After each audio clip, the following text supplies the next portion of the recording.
Okay, so hi all, welcome to ACB academy. എല്ലാവർക്കും ACB അക്കാഡമിയുടെ പുതിയ വീഡിയോയിലേക്ക് സ്വാഗതം.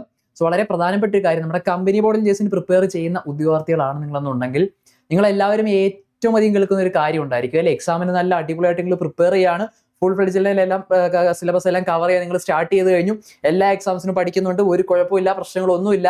പക്ഷെ അങ്ങനെ ഫ്രീ ആയിട്ട് പഠിക്കുമ്പോഴേ നിങ്ങളെല്ലാം ഫേസ് ചെയ്യുന്ന, അല്ലെങ്കിൽ എല്ലാവരും നിങ്ങളുടെ അടുത്തൊന്ന് പറയുന്ന ഒരു കാര്യമാണ്, കമ്പനി ബോർഡ് ലിസ്റ്റിന് കട്ട് ഓഫ് വളരെയധികം കൂടുതലായിരിക്കും അല്ലെ.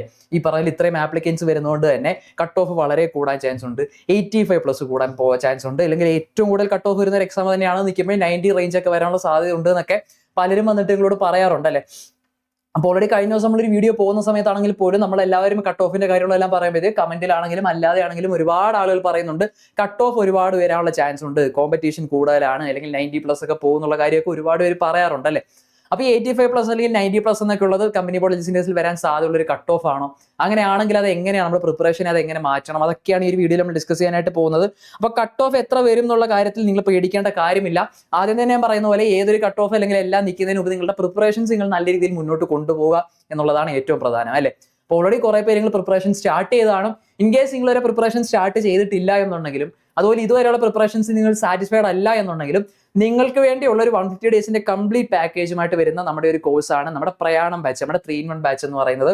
BFA, BUCOLDC, കമ്പനി ബോർഡ് എൻജേഴ്സ് എക്സാംസിന് വേണ്ടിയിട്ടുള്ള ഒരു കമ്പൈൻഡ് ബാച്ചാണ് നമ്മൾ കൊണ്ടുവന്നിരിക്കുന്നത്. അപ്പൊ അതിനകത്ത് നിങ്ങൾ ഒരു കാരണവശാലും ടെൻഷൻ അടിക്കേണ്ട.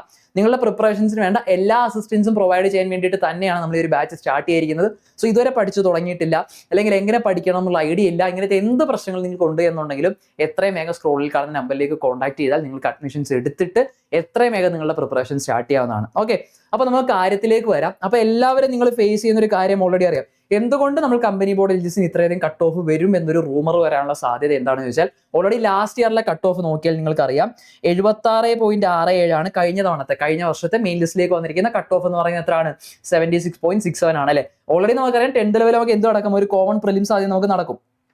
ആദ്യം നമുക്ക് എന്ത് കാണും, ഒരു കോമൺ പ്രിലിംസ് ഉണ്ടാവും. അപ്പൊ പ്രിലിംസിന്റെ കട്ട് ഓഫിന്റെ കേസ് ഞാൻ ഓൾറെഡി പറഞ്ഞതാണ് അല്ലെ. എല്ലാവരെയും എടുത്ത് വെളിയിൽ കളയുക എന്നുള്ളതല്ല പ്രിലിംസിന്റെ ലക്ഷ്യം എന്ന് പറയുന്നത്. പ്രിലിംസിന് ഒരു മിനിമം ലെവൽ നമുക്ക് അറിയാം 60+ ഒക്കെ നമുക്ക് എന്തെങ്കിലും കട്ട് ഓഫ് വരും. അത് ഈ പറയുന്ന പോലെ അത്രേ വരും. അല്ലാതെ ഈ പറയുന്ന ഹൈ ലെവൽ കട്ട് ഓഫ് വെച്ചിട്ട് ഒരുപാട് ആളുകൾ ഒഴിവാക്കുന്ന പരിപാടി ഒന്നും എന്തിനില്ല, പ്രിലിംസിന്റെ കേസിലില്ല. ഓക്കെ, അതുകൊണ്ട് അത് അവിടെ നിന്നോട്ടെ. അത് നമ്മൾ എന്തായാലും അതിന്റെ പ്രിപ്പറേഷൻസ് മെയിൻസ് ഓറിയന്റഡ് പഠിക്കുമ്പോൾ തന്നെ അതിന്റെ കൂടെ തന്നെ നമ്മൾ കവർ ചെയ്ത് പോകുന്നതാണ്. ഈ മെയിൻസിന്റെ കേസിലേക്ക് വരുമ്പോൾ ഈ പറയുന്ന 85+, ഈ പറയണത്തെ പോലെ കട്ട് ഓഫ് വീണ്ടും കൂടാൻ ചാൻസ് ഉണ്ടോ, അതായത് ലാസ്റ്റ് ഇയറിലേക്കാൾ കട്ട് ഓഫ് കൂടാനുള്ള ചാൻസ് ഉണ്ടോ എന്നൊക്കെ ഉള്ളതായിരിക്കും പ്രധാനമായിട്ട് എല്ലാവരുടെയും പ്രശ്നം എന്ന് പറയുന്നത് അല്ലേ. ഇപ്പൊ ടോട്ടൽ മെയിൻ ലിസ്റ്റും സപ്ലിമെന്ററി ലിസ്റ്റും എല്ലാം കൂടെ 8213 പേരായിരുന്നു ഉണ്ടായിരുന്നത്. കഴിഞ്ഞ തവണത്തെ ലിസ്റ്റിൽ 8213 ആണ്. അപ്പൊ റീസെന്റ് നമുക്കറിയാം പുതിയ വേക്കൻസീസ് റിപ്പോർട്ട് ചെയ്തിട്ടുണ്ട്. ഇനിയിപ്പോ അടുത്ത വേക്കൻസി ലിസ്റ്റ് വരുന്നതിന് മുൻപ് തന്നെ ഒരു 3000+ നിയമനങ്ങളൊക്കെ നമ്മൾ എന്ത് ചെയ്യുന്നുണ്ട്, എക്സ്പെക്ട് ചെയ്യുന്നുണ്ട് അല്ലെ. അപ്പൊ അത്യാവശ്യം നിയമനം നടക്കുന്നതാണ്. അപ്പൊ വിചാരിക്കും ഇനി ഇത്രയും വേക്കൻസി വരാൻ സാധ്യതയുണ്ടോ? ഉണ്ട്. ഫ്രഷ് വേക്കൻസീസ് റിപ്പോർട്ട് ചെയ്യപ്പെടുന്ന ഡിപ്പാർട്ട്മെന്റുകളുണ്ട്. അതുപോലെ ഇനി അങ്ങോട്ടുള്ള വർഷങ്ങളിൽ വേക്കൻസീസ് യഥാസമയം റിപ്പോർട്ട് ചെയ്യണമെന്നുള്ള കൃത്യമായിട്ടുള്ള നിർദ്ദേശം വന്നിട്ടുള്ളത് കൊണ്ട് തന്നെ ആ ഒരു കാര്യത്തിൽ നിങ്ങൾ അധികം ടെൻഷൻ കാര്യങ്ങളൊന്നും വേണ്ട. നമ്മൾ BUCOLDCയുടെ കേസ് പറയുന്ന കൂട്ട് നിയമനങ്ങൾ വരാത്ത, ഫ്രഷ് വേക്കൻസീസ് വരാത്ത പ്രശ്നം ഏതിന്റെ കേസിലില്ല, കമ്പനി ബോർഡ് എൽജിസിന്റെ കേസിലില്ല. അത്യാവശ്യം നിയമനങ്ങൾ സമയാസമയം നടന്നു പോകുന്നുണ്ട്.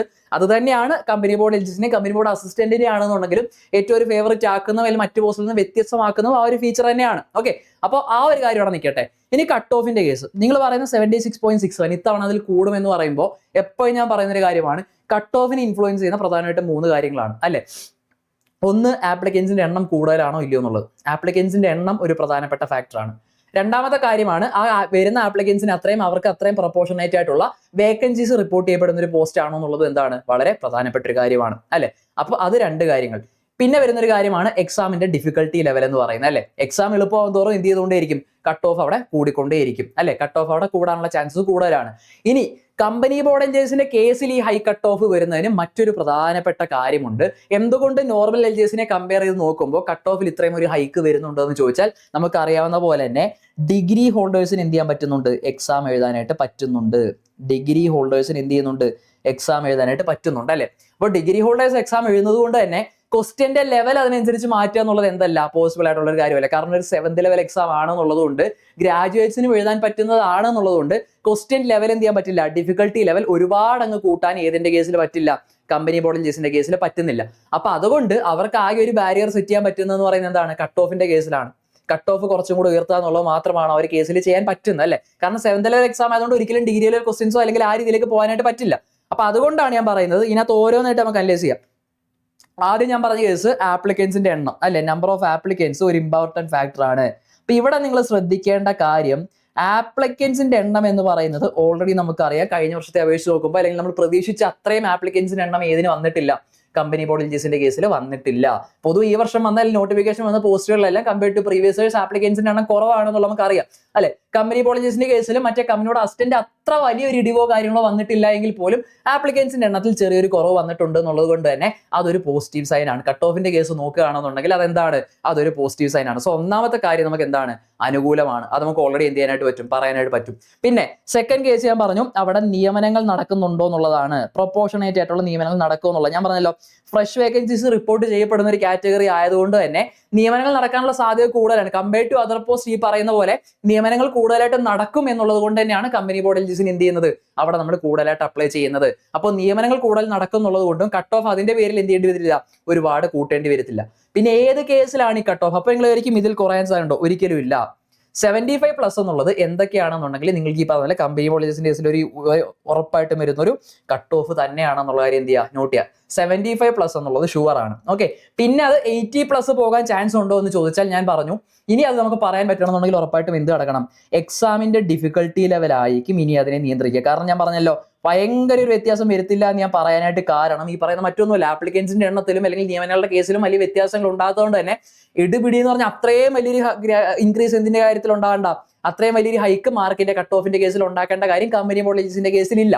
അപ്പൊ 75+ എന്ന് പറയുന്നത് ഞാൻ പറഞ്ഞില്ല എന്തുകൊണ്ടാണ് വരുന്നതെന്ന് ചോദിച്ചാൽ, ഒന്ന് ഈ പറയുന്ന പോലെ ഇനി ഇതിൽ നിന്നും കൂടണമെന്നുണ്ടെങ്കിൽ 75+ നിന്നും കൂടണമെന്നുണ്ടെങ്കിൽ എക്സാമിന്റെ ഡിഫിക്കൽട്ടി ലെവൽ ആയിരിക്കും അല്ലെ.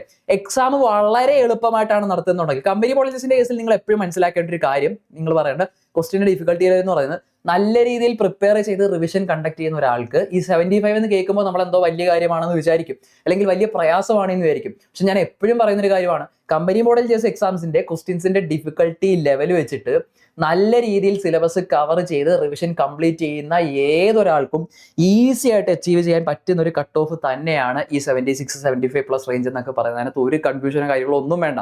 ഓക്കെ, ഇനി ഞാൻ പറഞ്ഞല്ലോ 80+ പോവുകയാണ് അല്ലെങ്കിൽ 80-85 റേഞ്ചിൽ കട്ട് ഓഫ് വരികയാണെന്നുണ്ടെങ്കിൽ പോലും അവിടെ സംഭവിക്കാൻ പോകുന്നത് എക്സാമിന്റെ ഡിഫിക്കൽട്ടി ലെവൽ അത്രത്തോളം ലോ ആയാൽ മാത്രമേ എന്ത് ചെയ്യത്തുള്ളൂ, ഈ 80-85 റേഞ്ചിലേക്ക് പോകത്തുള്ളൂ. അപ്പൊ അവിടെ നിങ്ങൾക്ക് വരാൻ പോകുന്ന ഒരു ഗുണം എന്ന് പറയുന്നത് 80-85 റേഞ്ച് കട്ട് ഓഫ് വരികയാണെന്നുണ്ടെങ്കിൽ ക്വസ്റ്റ്യൻസ് അതിനനുസരിച്ച് സിമ്പിൾ ആവാനുള്ള സാധ്യത വളരെ കൂടുതലാണ്. ഞാൻ പറഞ്ഞല്ലോ കട്ട് ഓഫ് കൂടുതൽ വരുന്ന ഒറ്റ കാര്യം കൊണ്ടാണ്, ഗ്രാജുവേറ്റ്സ് അതിലുണ്ട് എന്നുള്ളത് കൊണ്ടാണ്. പക്ഷേ ആ ഗ്രാജുവേറ്റ്സ് ഉണ്ട് എന്നുള്ളതുകൊണ്ട് ക്വസ്റ്റിന്റെ സ്റ്റാൻഡേർഡ് ഭയങ്കരമായിട്ട് കൂട്ടാൻ പോകുന്നു ഇല്ല, കട്ട് ഓഫ് മാത്രമേ കൂടുന്നുള്ളൂ. പക്ഷേ പ്രിപ്പയർഡ് ആയിട്ട് വെൽ പ്ലാൻഡ് ആയിട്ട് പഠിക്കുന്ന ഒരാൾക്ക്, റിവിഷൻ കണ്ടക്ട് ചെയ്യുന്ന ഒരാൾക്ക് ഈസി ആയിട്ട് അച്ചീവ് ചെയ്യാൻ പറ്റുന്ന ഒരു മാർക്ക് തന്നെയാണ് കമ്പനി ബോർഡ് എൽജിഎസിന്റെ കേസിൽ 75+ മാർക്ക് എന്ന് പറയുന്നത്. 80-85 റേഞ്ച് പറഞ്ഞാൽ ക്വസ്റ്റ്യൻസ് വീണ്ടും എന്താകണം, ലൈറ്റ് ആകണം. അപ്പൊ അതും ഉറപ്പായിട്ടും പഠിക്കുന്ന ഒരാൾക്ക് ആ ഒരു റേഞ്ചിലേക്ക് എത്തുക എന്ന് പറയുന്നത് വളരെ സിമ്പിൾ ആയിട്ടുള്ളൊരു കാര്യമാണ്. അല്ലാതെ ഈ 90+ അല്ലെങ്കിൽ ആ ഒരു 90 റേഞ്ചിലേക്കൊക്കെ പോകാനുള്ള സാഹചര്യം നിലവിലുണ്ടോ എന്ന് ചോദിച്ചാൽ നിലവിൽ അങ്ങനത്തെ സാഹചര്യങ്ങളൊന്നുമില്ല എന്ന് തന്നെ നിങ്ങൾ എന്ത് ചെയ്യുക, ഓർത്തിരിക്കുക. അത്രയും ഒരു ഹൈക്കോ അല്ലെങ്കിൽ നിങ്ങൾ ടെൻഷൻ അടിക്കേണ്ട കാര്യങ്ങളൊന്നുമില്ല. 75+ എന്ന് കാണുമ്പോൾ തന്നെ കുറച്ച് പേർക്ക് ടെൻഷൻ ഉണ്ടാവും. അതിന്റെ റിയാലിറ്റി എന്ന് പറയുന്നത് ഏറ്റവും ഈസി ആയിട്ട് ഇനി വരാൻ പോകുന്ന ദിവസങ്ങൾ പഠിച്ച് നിങ്ങൾക്ക് അച്ചീവ് ചെയ്യാൻ പറ്റുന്ന ഒരു മാർക്ക് തന്നെയാണ് എന്തെന്ന് പറയുന്നത്, ഈ 75+ മാർക്സ് എന്ന് പറയുന്നത്. കാരണം ക്വസ്റ്റ്യൻസിന്റെ ലെവൽ എങ്ങനെയാണ്, PYQs വെച്ച് പ്രാക്ടീസ് ചെയ്യുകയാണെന്നുണ്ടെങ്കിൽ നിങ്ങൾക്ക് എന്ത് ചെയ്യാനായിട്ട് പറ്റും, കൃത്യമായിട്ട് അത് അറിയാനായിട്ട് പറ്റും. ക്ലിയർ? ഓക്കെ ആണോ, സെറ്റ് ആണോ? അപ്പൊ എന്തോ ഈ പഠിക്കുമ്പോൾ എല്ലാവരും ലൈറ്റ് ആയിട്ട് പഠിക്കുമ്പോൾ എല്ലാവരും വന്നിട്ട് ഹൈ ലെവൽ കട്ട് ഓഫ് എന്ന് പറയുമ്പോൾ ഒരു പേടിക്കണ്ട. പക്ഷേ നിങ്ങൾ ഈ പറയുന്ന പോലെ 75+ എന്ന് പറയുമ്പോഴത്തേക്കും അതിൽ കൂടുതൽ മാർക്ക് അച്ചീവ് ചെയ്യുക, ടെൻഷൻ അടിക്കണമെന്ന് ഞാൻ പറയത്തില്ല. പക്ഷേ ആ ഒരു 90 റേഞ്ച് അല്ലെങ്കിൽ 80+ മാർക്കൊക്കെ ഉറപ്പായിട്ടും ടാർഗറ്റ് വെച്ച് നിങ്ങൾ പഠിക്കണോ എന്ന് ചോദിച്ചാൽ റാങ്ക് ലിസ്റ്റിലേക്ക് ഉയരത്തിൽ വരണം എന്നുണ്ടെങ്കിൽ അത് ആ ഒരു രീതിയിൽ പഠിക്കുക എന്നുള്ളത് നമുക്ക് വളരെയധികം ഇമ്പോർട്ടന്റ് ആണ്. ആ ഒരു ടാർഗറ്റ് നിങ്ങൾ എപ്പോഴും മൈൻഡിലേക്ക് വെച്ചേക്കുക. കാരണം ഞാൻ പറയുന്ന വേറെ ഒന്നുമല്ല, നല്ല രീതിയിൽ റിവിഷൻ കണ്ടക്ട് ചെയ്ത് പഠിക്കുന്ന ഒരാൾക്ക് ഈസി ആയിട്ട് ആ മാർക്ക് എന്ത് ചെയ്യാൻ പറ്റും, അച്ചീവ് ചെയ്യാനായിട്ട് പറ്റും. അതിനകത്ത് യാതൊരു കൺഫ്യൂഷനോ കാര്യങ്ങളോ ഒന്നും വേണ്ട. ഓക്കെ, അപ്പൊ ആ ഒരു രീതിയിലേക്ക് നിങ്ങൾ ഉദ്ദേശിക്കുന്ന രീതിയിൽ പക്കായിട്ട് സിലബസ് വൈസ് ക്ലാസ്സും കംപ്ലീറ്റ് ചെയ്ത് റിവിഷനും എല്ലാം കണ്ടക്ട് ചെയ്യണം എന്നുണ്ടെങ്കിൽ അതിനു വേണ്ടിയുള്ള ഒരു കംപ്ലീറ്റ് ബാച്ച് ആണ് ASB അക്കാഡമി നിങ്ങൾക്ക് പ്രൊവൈഡ് ചെയ്യുന്ന പ്രയാണം ബാച്ച് എന്ന് പറയുന്നത്. BFA, ബെക്കോൾഡീസ്, കമ്മ്യൂണോളജീസ് അറിയാം, നമുക്ക് 3-in-1 ബാച്ച് ആണ്. ഒരുമിച്ച് ഈ 3 കോഴ്സുകൾക്കും വേണ്ടി അല്ലെങ്കിൽ 3 പോസ്റ്റുകൾക്കും വേണ്ടിയുള്ള പഠനമാണ് നമ്മൾ കംപ്ലീറ്റ് ചെയ്യുന്നത്. ഇൻഡിവിജ്വൽ ബാച്ചസ് ഉണ്ട്, എല്ലാത്തിനും അപ്ലൈ ആയിട്ടില്ലാത്തവരുണ്ടെന്നുണ്ടെങ്കിൽ നിങ്ങൾക്ക് സെപ്പറേറ്റ് ബാച്ചസും ഉണ്ടായിരിക്കും. അപ്പൊ അങ്ങനത്തെ ടെൻഷനോ കാര്യങ്ങളൊന്നും വേണ്ട. ശ്രദ്ധിക്കേണ്ട കാര്യം എന്ന് പറഞ്ഞാൽ ഞാൻ പറഞ്ഞല്ലോ 70+ കട്ട് ഓഫ് എന്ന് പറഞ്ഞാൽ എളുപ്പത്തിൽ കിട്ടും. പക്ഷെ നന്നായിട്ട് പ്രിപ്പയർ ചെയ്യണം, നല്ല രീതിയിൽ എന്ത് ചെയ്യണം, റിവിഷൻ കണ്ടക്ട് ചെയ്യണം. മാത്രമല്ല ജസ്റ്റ് കട്ട് ഓഫ് ക്ലിയർ ചെയ്യാന്നുള്ളതിനപ്പുറത്തേക്ക് ഹയർ മാർക്സ് എന്നുള്ളത് നമ്മുടെ എപ്പോഴും എന്തായിരിക്കണം, ഒരു ടാർഗറ്റ് ആയിരിക്കണം. അപ്പോൾ അതിനുവേണ്ടി ഒരു പ്രോപ്പർ സ്റ്റഡി പ്ലാനോട് കംപ്ലീറ്റ് സിലബസ് കവറേജ് ആയിരിക്കും, അതുപോലെ മാക്സിമം ഏർലി കവറേജ് തന്നെയായിരിക്കും. പ്രിലിംസ് പ്ലസ് മെയിൻസ് ക്ലാസ്സസ് ആയിരിക്കും പ്രൊവൈഡ് ചെയ്യുക. ആൻഡ് ഇതിന്റെ മോസ്റ്റ് ഇമ്പോർട്ടൻ്റ് നമ്മൾ മാക്സിമം ഏർലി സിലബസ് കവർ ചെയ്യുന്നത്, ബാക്കി സമയം ഫുള്ള് നമ്മൾ PYQ ബേസ്ഡ് റിവിഷൻസിന് തന്നെയാണ്. ഓക്കെ, അപ്പോൾ ക്ലാസ്സുകളുടെ കൂടെ തന്നെ പാരലായിട്ട് നിങ്ങൾക്ക് PYQ ബേസ്ഡ് റിവിഷൻസ് ഉണ്ട്. അത് കൂടാതെ റെഗുലർ ബേസിസിൽ PYQ ബേസ്ഡ് മോക്ക് ടെസ്റ്റുകൾ നിങ്ങൾക്ക് പ്രൊവൈഡ് ചെയ്യുന്നുണ്ട്. അപ്പോൾ അതെല്ലാം കൃത്യമായിട്ട് അറ്റൻഡ് ചെയ്യുന്നതുകൊണ്ട് തന്നെ പഠിത്തത്തിന്റെ കൂടെ കൃത്യമായിട്ടുള്ള പ്രാക്ടീസ് നിങ്ങൾക്ക് കിട്ടും. ഓക്കെ, അപ്പോൾ അങ്ങനത്തെ ടെൻഷനോ കാര്യങ്ങളോ ഒന്നും വേണ്ട. അതുകൊണ്ട് തന്നെ നിങ്ങൾക്ക് ഒരു സെൽഫ് അനാലിസിസ് നടത്താനും എവിടെയാണ് കൂടുതൽ ഫോക്കസ് ചെയ്യേണ്ടത് ഇങ്ങനത്തെ ഐഡിയാസ് എല്ലാം ഇതിൻ്റെ കൂടെ നിങ്ങൾക്ക് കിട്ടുന്നതായിരിക്കും. ആൻഡ് NUSCRTയുടെ ക്ലാസ്സസ് ഉണ്ടാവും, ചാപ്റ്റർ വൈസ് ക്ലാസ്സസ് ഉണ്ടാവും, കറന്റ് അഫേഴ്സിന്റെയും സെക്ഷൻസ് സെപ്പറേറ്റ് ആയിട്ട് നിങ്ങൾക്ക് എന്ത് ചെയ്യുന്നതായിരിക്കും, പ്രൊവൈഡ് ചെയ്യുന്നതായിരിക്കും. ഓക്കെ, അപ്പൊ അതുകൊണ്ട് എക്സാം ക്രാക്ക് ചെയ്യാൻ വേണ്ട ഒരു കംപ്ലീറ്റ് പാക്കേജ് തന്നെയാണ് നിങ്ങൾക്ക് ഈ ഒരു കോഴ്സിന്റെ ഭാഗമായിട്ട് പ്രൊവൈഡ് ചെയ്യുന്നത്. സോ ഒരു ടെൻഷനും ഉണ്ടാവണ്ട, പേടിക്കേണ്ട. എത്രയും വേഗം കോൺടാക്ട് ചെയ്തിട്ട് നിങ്ങളുടെ അഡ്മിഷൻസ് എടുത്തിട്ട് പ്രിപ്പറേഷൻസ് എത്രയും വേഗം സ്റ്റാർട്ട് ചെയ്യാനായിട്ട് ശ്രദ്ധിക്കാം. ഓക്കെ, അപ്പൊ കട്ട് ഓഫും ബാക്കിയുള്ളവർ പറയുന്ന ഒന്നും കേട്ട് ടെൻഷൻ അടിച്ചിട്ട് നിങ്ങളുടെ പഠിത്തത്തെ നിങ്ങൾ ഒരു കാരണവശാലും ബാക്കിലോട്ട് ആക്കണ്ട. ഫുൾ ഫോക്കസ്ഡ് ആയിട്ട് ആ ഒരു മാർക്ക് അച്ചീവ് ചെയ്യും എന്നുള്ളൊരു ടാർഗറ്റോട് കൂടി തന്നെ എന്ത് ചെയ്യുക, മുന്നോട്ട് പോകാനായിട്ട് എല്ലാവരും ശ്രദ്ധിക്കുക. ഓക്കെ, അപ്പോൾ കൂടുതൽ അപ്ഡേറ്റ്സുമായിട്ട് നമുക്ക് നെക്സ്റ്റ് വീഡിയോയിൽ കാണാം. എല്ലാവരും ചാനൽ സബ്സ്ക്രൈബ് ചെയ്യാത്തവരുണ്ടോ നമ്മൾ സബ്സ്ക്രൈബ് ചെയ്യുക. നമ്മുടെ ക്ലാസ്സസും വീഡിയോസും എല്ലാം കൃത്യമായിട്ട് നിങ്ങൾക്ക് അപ്ഡേറ്റ്സും കാര്യങ്ങളും എല്ലാം പ്രൊവൈഡ് ചെയ്യുന്നതായിരിക്കും. സോ കൂടുതൽ അപ്ഡേറ്റ്സുമായിട്ട് അടുത്ത വീഡിയോയിൽ നമുക്ക് കാണാം. അതുവരെ see you all the best.